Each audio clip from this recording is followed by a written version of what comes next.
Hello and welcome to Cav Country. I'm Specialist Charlie Mabe. Today we'll go to a pizza party in Taji, step out on a patrol with 425, and see how the 82nd trained in Kuwait is part of the troop surge into Baghdad. But first, let's take a look at some news bites from around the region. Tax day is rapidly approaching, and although deployed troops don't have to file until they get back home, many still choose to file while they're in a combat zone. To help those service members filing now, a tax center has been opened on Camp Liberty. There to cut the ribbon was the 1st Cavalry Division's Brigadier General Vincent Brooks. We now have the opportunity to make an impact for the soldiers of this multinational division and any that follow because of the work that was done here. And so that's the first and best part of this story, taking care of soldiers. And 1st Cavalry Division 2nd Brigade soldiers from Task Force 114 helped reopen the Al-Nahrain Boys School in the Al-Dora district of Baghdad. Soldiers from the 414th Civil Affairs Battalion spent the last 2 months remodeling the facility. This school needed a lot of repairs. The bathrooms, the facilities for the kids were in horrible shape. We got together contracts, got everything done. It's taken about 2 months to get the project done and complete. The Al-Nahrain Boys School is home to around 3,500 students ranging from grades 1 to high school. Now, if you've been following the news at all, you know that the buzzword here in Iraq is troop surge. Leading that charge is the 82nd Airborne Division. Army Sergeant Randy Randolph shows us how the 82nd trained in Kuwait to prepare for their mission in Baghdad. Training, training, and training. For the 82nd Airborne Division's 2nd Brigade Combat Team, acting as the Ready Reserve Force in Kuwait means being ready for the call to battle at a moment's notice. Although this is nothing new for paratroopers from America's Strategic Response Force, these 1st to the 504th Parachute Infantry soldiers are taking advantage of every opportunity to stay sharp for the fight. Using your head, staying on your toes, I mean, that's what's going to keep you alive. And your buddies, of course, next to you, just watching your six, watching your back. I mean, that's all that matters. I'd say, I mean, these tactics just improve your skills. Friendly. Paratroopers throughout the Falcon Brigade are busy using the various training facilities in Kuwait to focus on what they may face in the streets of Iraq. I'm concerned mainly with the fundamentals, nothing sexy, nothing like that. Just worry about getting strong points in the room, making sure they get everything cleared, clear the whole room, clear anybody in the room, and then just using the escalation of force, making sure nothing bad happens that we don't want to happen. Today, the focus is on military operations in urban terrain, or MOUT. Leaders can watch their paratroopers perform battle drills on closed-circuit television sets. While consistent training before battle helps these paratroopers stay ready, leaders say it is also a good way to stress the importance of teamwork and motivation. These guys know MOUT like back of their hand. We've been doing it, like I said, for about 8 months now. But you got to keep doing it. You know, it's a perishable skill. Don't want to, want to stay at the top of our game. Don't want to sit here in Kuwait and get fat. Although paratroopers from 1st to the 504th and 82nd Airborne Division's Falcon Brigade are waiting for the signal to move forward, they are wasting no time as they find every opportunity to train for combat.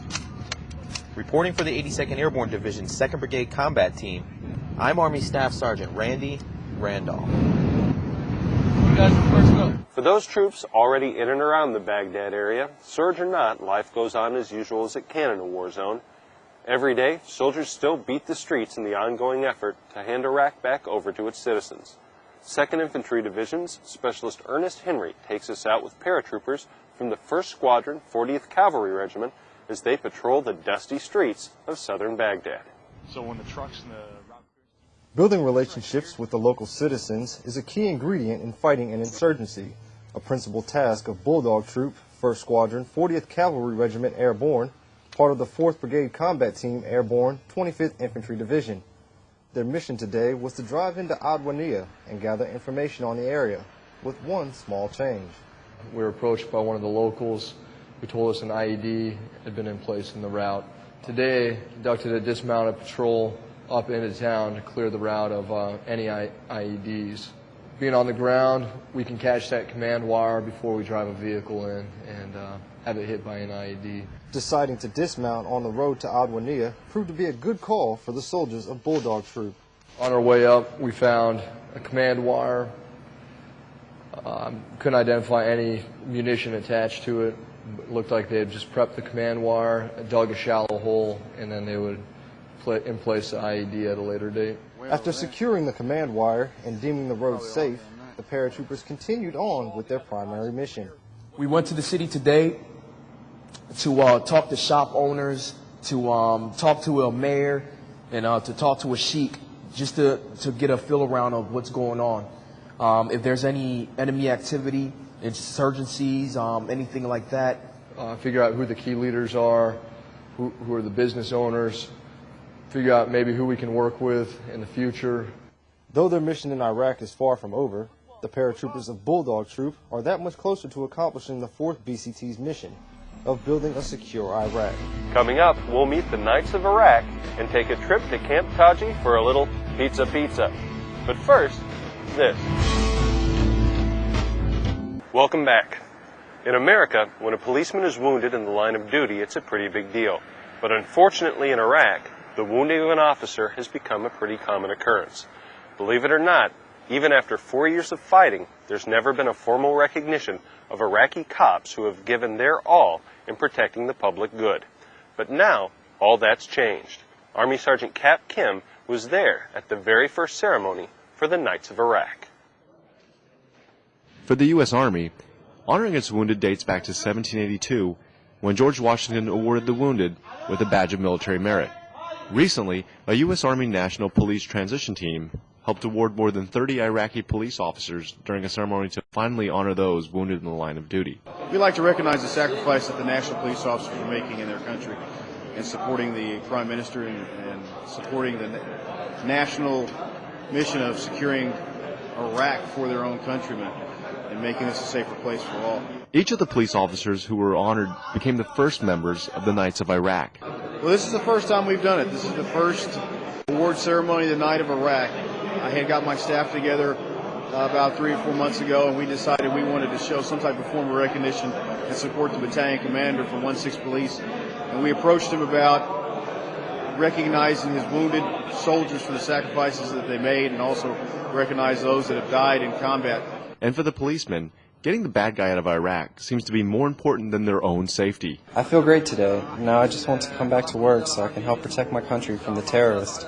As the future of Iraq rests in the hands of the police officers who patrol the streets day in and day out, traditions such as this may prove to be very important. This is a great day because I'm recognizing my great soldiers, my best guys who were wounded, and the guys who sacrificed their lives in action. These policemen work hard and put everything, even their lives, in danger, fighting the terrorists. From Baghdad, Iraq, I'm Army Sergeant Cap Kim, 2nd Blackjack Brigade, 1st Cavalry Division. And finally, one of the things soldiers miss the most when serving in a combat zone is just the normalcy of home. The ability to go to a store when you want, watch your favorite shows on TV, or even just having the ability to call out for pizza. 1st Brigade Sergeant Ray Coquel was there when a Michigan family did what it could to bring some normalcy to the war zone here in Iraq.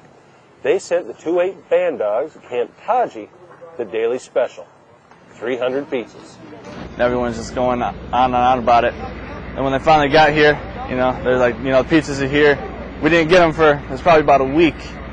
And then, everyone's asking, when we getting the pizza, when we getting the pizza. Once the pies arrived at Camp Taji, Army cooks made sure they were assembled correctly and cooked them up for the troops. After spending the majority of this tour doing humanitarian missions, it was a nice change of pace for the band dogs to have a humanitarian mission of their own. Well, that does it for Cav Country this week. For more stories like these, you can always check out www.cavcountry.net for daily updates on the 1st Team and their operations in and around Baghdad. Tune in again next time when we'll take a look at how a military transition team is helping prepare Iraqi troops to take over Baghdad. I'm Specialist Charlie Mabe, and from all of us here at Cav Country, good luck and Godspeed.